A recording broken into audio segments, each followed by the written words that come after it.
Hey guys, and welcome back to Magical Beginnings. It's your girl, your truly Ruby Red, and today I'm doing some oil making. So I figured, why not bring out the camera, make a quick video. Well, my videos are really never quick except for the new witchy quickies, but why not bring out a video and show you guys my method for infusing herbs, resins, flowers, things of that nature, earth curos, into oil form to use in my everyday magic as well as in my everyday cooking. For those of you who like to use enchanted oils and herbs in your food, or my kitchen witches, this is a great video for you guys. So sit back, relax, and get comfortable.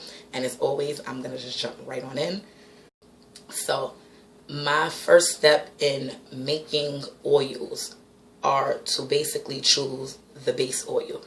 There are several carrier oils or base oils you can use. All oils are not based in carrier oils, so you definitely want to do some research, find out which ones are financially in your range, which ones are tangible for you to get. Not all oils are right inside of supermarkets, or some of them they only sell, like I was trying to get castor oil and all of the bottles were like really tiny, and it just didn't make any sense to buy a whole bunch of oils. I'm making a large batch, so you definitely want to decide which oil you're using. I'm making 3 types of oils using 2 different methods. So I've decided to use a soybean based oil. Granted, the bottle does say, I'm not promoting anybody, I don't get paid for that, but the bottle, this is why you have to pay attention. What they show you in big words is not always what you're getting. The bottle is displayed as extra virgin olive oil, but the same way you take a moment to read, I would hope you guys take a minute to read the nutritional facts and the ingredients inside of the items you're buying to eat and consume. Double check the back for items that you're using for spiritual and magical purposes. This is actually 94% soybean oil, and 6% extra virgin olive oil. But soybean oil is a really good oil to use when you're making herbal infused oils that are going to be used externally. So whereas a fragrant oil, because I'm trying to rub it in my arm so you can see, it dissolves fairly quick. Again, my lighting is fake horrible in here, I'm sorry, but it dissolves fairly quick, and it doesn't leave an extremely greasy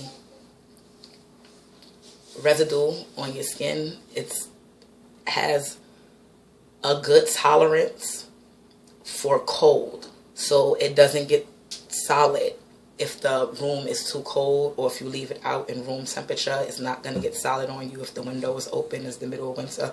Again, I'm preparing attraction mix for Valentine's Day, so it's the beginning of January. It's brick ass outside right now, so I definitely want to use an oil for this specific blend that's going to stay in a liquid form.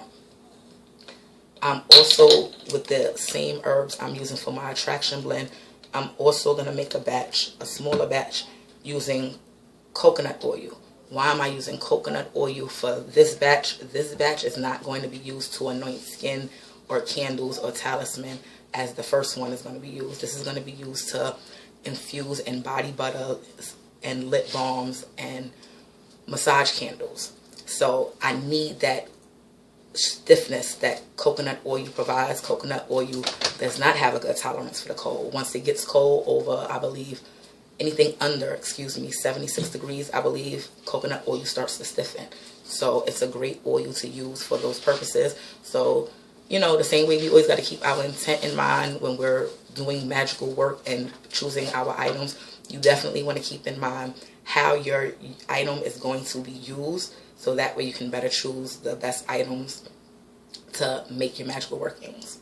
So the first step after choosing our base oils would be to choose your herbs.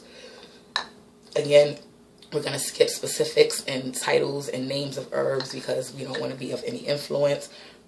But once you choose your herbs, your flowers, for the cold method of infusing oils, which is going to be the first method that we're doing right now, after you've beat them and you've stirred and conjured them, you put your ashe into them. If you don't know what I'm talking about, you might want to check out my witchy quickie video on directions and how to properly stir, turn, grind, and combine your ingredients to get the best intention.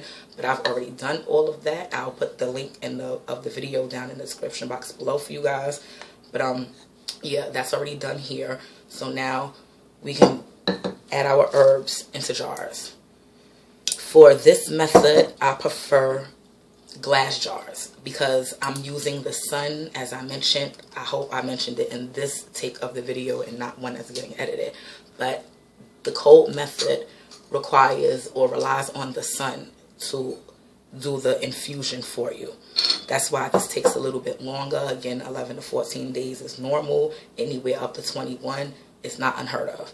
But you want to use airtight jars. Mason jars is definitely the most logical, but mason jars are kind of pricey, and if everybody just don't have them. You know, sometimes they're hard to find. I know they sell out really quickly in the stores around my way. I stay with mason jars, but I also have a small child, so they break very easily when my daughter wants to grab them and use them.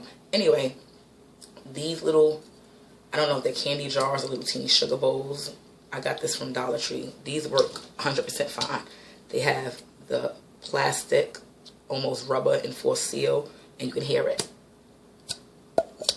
It seals airtight. This is perfect to use, as well as mini mason jars. It said the mix for the balm and the Slav, the body butters and whatnot.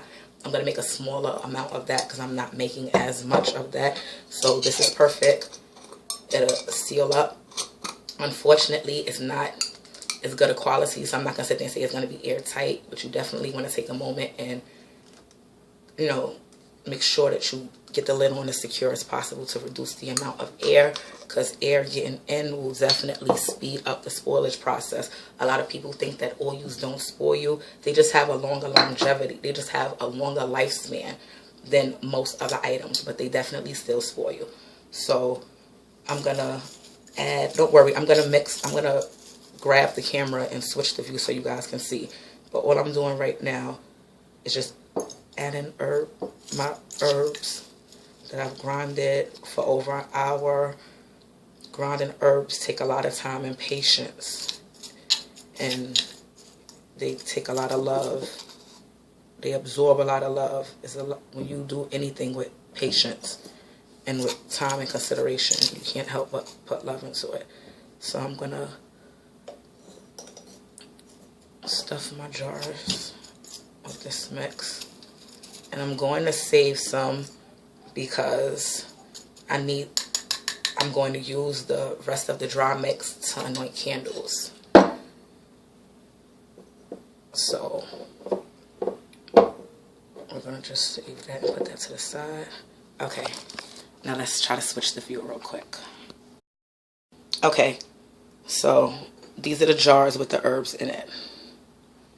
I didn't use much. You see, I left a lot of room. It's probably about a fourth full in this jar, and this is a smaller jar, but it's still equal amount. It's about a fourth of the jar filled with my herbal mix.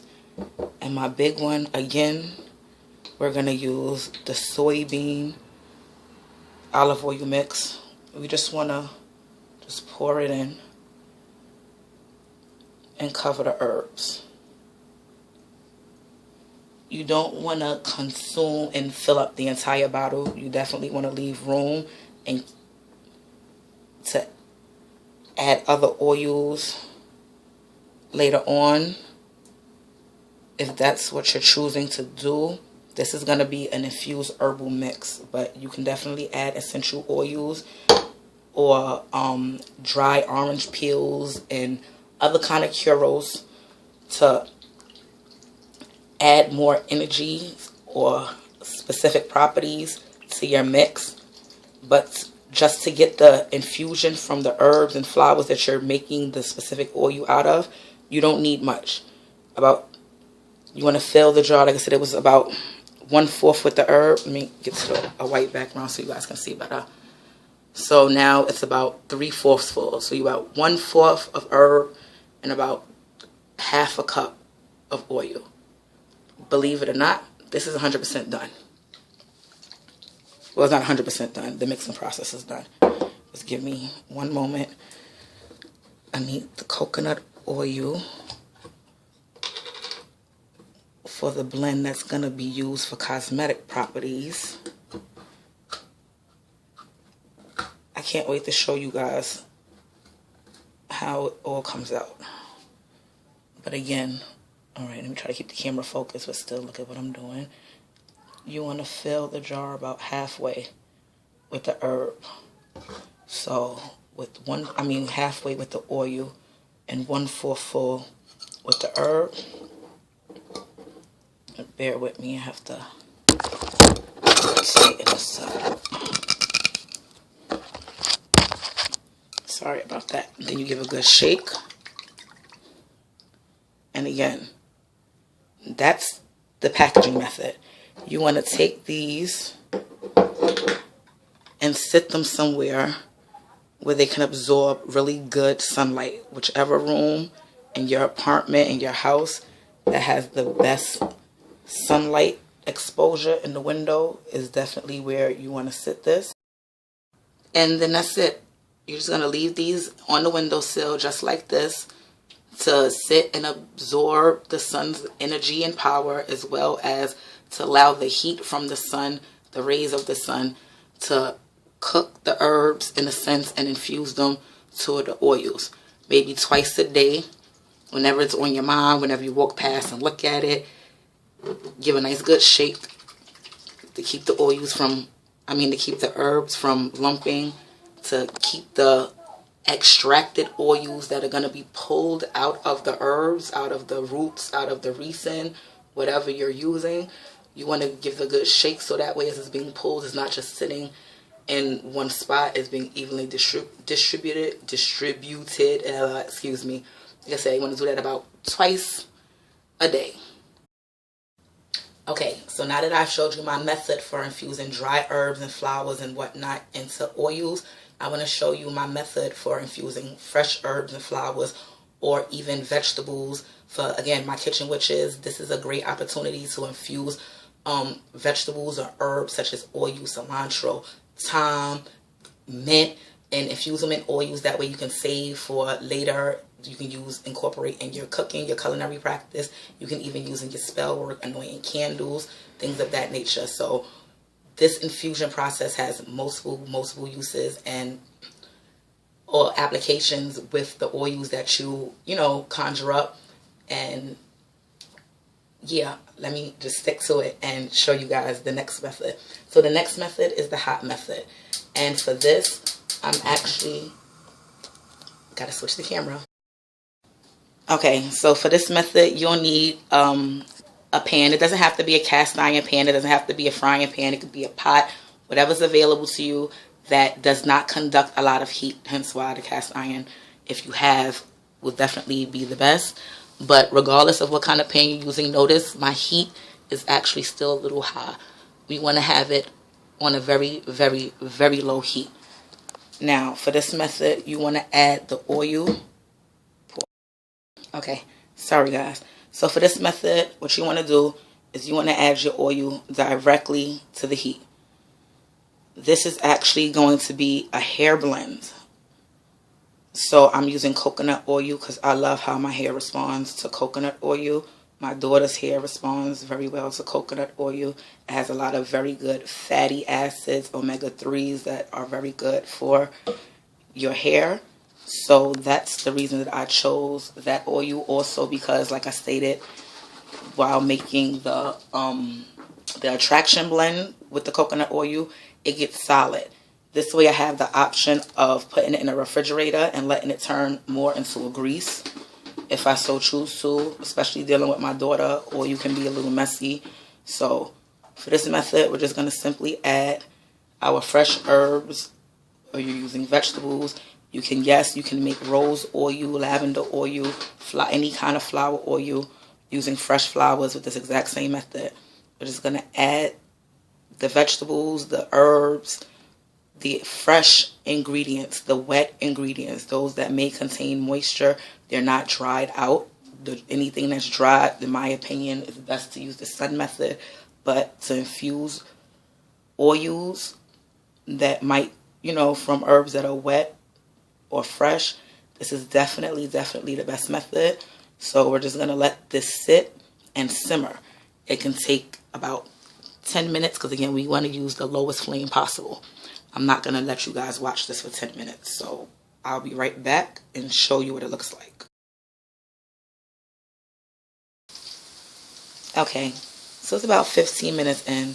As you can see, the vegetables, and you know, my choice for this oil is a vegetable infusion, or technically I guess they're root vegetables. I guess they fall under the category of roots, but they're starting to brown at the edges, and the oil has reached a nice low simmer. At this point, it's pretty much safe to turn off. You can smell the fragrance in the air. It smells really, really, really good in here. I'm gonna grab a spoon. Again, you can see the oil itself didn't burn. Let me try this one more time. Okay, you can see the oil itself didn't burn. It's still it maintains still a really nice yellowish color, kind of golden. And not that we're going to keep the herbs or the root in my case, but you can see that they started to wilter. The slow simmering process has extracted all the good stuff from it. So now we're just going to let this sit and cool off about 15-20 minutes, and then it's ready to jar, and then it's all done. Okay guys, so my heat infused oils are all done. They're all cool. I can't grab it. I removed all of the bulb herb from out of, or vegetable root from out of the pan. I've strained it and put it into a plastic container. As you can see, the colors changed just slightly. That's because I've added a couple of essential oils and some nut oils to aid in its intention. But this is all done. It's in a plastic jar, airtight. Once the infusion is complete, you don't have to worry about using glass jars. That's really only necessary for when you're allowing the sun to do the infusion work for you. But can I pause it?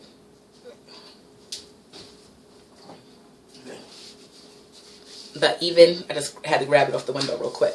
The one that we made, the one that's been infused by the oil. This is about 5 hours later, and if you can see, the oil itself is already, so you have such a bad light in my kitchen, I'm sorry guys. But the oil is already starting to absorb color. It's not as pale as it once was. And again, you want to just give it a little swig, definitely to the right, because we're trying to attract and bring in. Put that back. But yeah, and that's about it. A couple of tips that I might have forgot to mention, or might forgot that I have mentioned. This video is about, I've been doing different takes for about 6 whole hours, so excuse me if I forgot. But a couple of things I definitely want to make sure you guys know, again, when picking your carrier oils, besides making sure that they stay liquid or that they get solid, if that's the kind of oils you're looking for. Also, keep up with smells. Oils like almond oil, sweet almond oil, and jojoba oil have really beautiful smells, but they're kind of strong, and you don't want them to overpower your herbs, roots, resins, or bulbs that you're using. Secondly, I want to also remind you, waste not, want not. When you're doing hot infusions, the herbs that you infuse, the flowers that you use, try your best to always get food grade or organic flowers, so that way afterwards you can use them. Many flowers can be incorporated into everyday dishes for a little spicing up. So if you don't want to eat them, throw them in your bath. If you make homemade soaps or candles or balms, anything like that, those oil soaked flowers after you've did your infusion can be used for that. The herbs, you want to take them, either throw them in a Ziploc bag, put them in the refrigerator. They'll last for about 5 to 7 days, in the freezer for about 4 to 6 weeks. You can take those, add those right into your soup. You can add those into stir fries, whatever it is that you're making.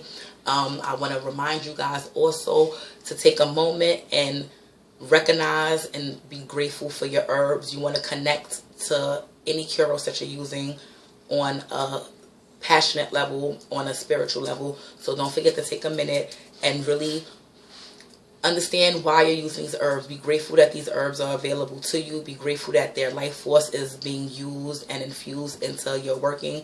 Be grateful and appreciative of the service that you're requesting them, because they're definitely going to provide it for you. And I had one more tip. Lastly, I did not do it in this video, and because of time, I'm not going to do it. It's getting dark outside. I started this when the sun was up at 12. So yeah, I got to cook dinner and get my life. But anyway, one last thing, labels. Whether you're selling your oils, you're using for personal use, you're gifting them for friends, whether they're going to be on your body, in your tub, on candles, on talisman, no matter what, label your oils. Be precise with your labeling. Keep up with the date.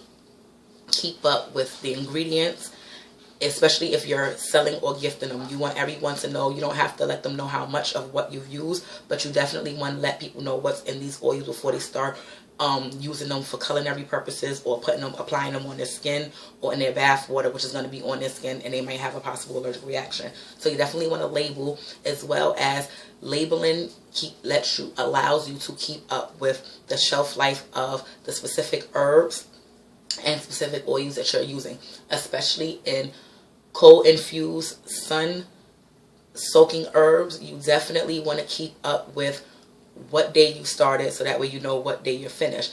Like I said, a general rule of thumb is 11 to 14 days. Some take a little bit less, some take a little bit more. Identifying the time frames that these herbs, flowers, resins, and bulbs need to infuse with the oils will, you know, improve your oil making habits, as you won't have to spend as much time leaving them out there if they don't need to, or you won't have to remove them. You won't end up removing them, excuse me, prematurely before they've had the chance to marinate properly. I believe I covered everything that I wanted to cover in this video. Look out for part 2, which will be coming in about 11 to 14 days, where I will update and show you guys the finished product of our cold infused sun soaked herbs, and as well as a chance to win a free sample of my attraction oil for Valentine's Day. So if you haven't already, make sure you hit the like and subscribe button down below. That way when that video comes out, you're already on it. You got your chance to win. And as always in parting, I wish you guys much ashe and namaste. Later.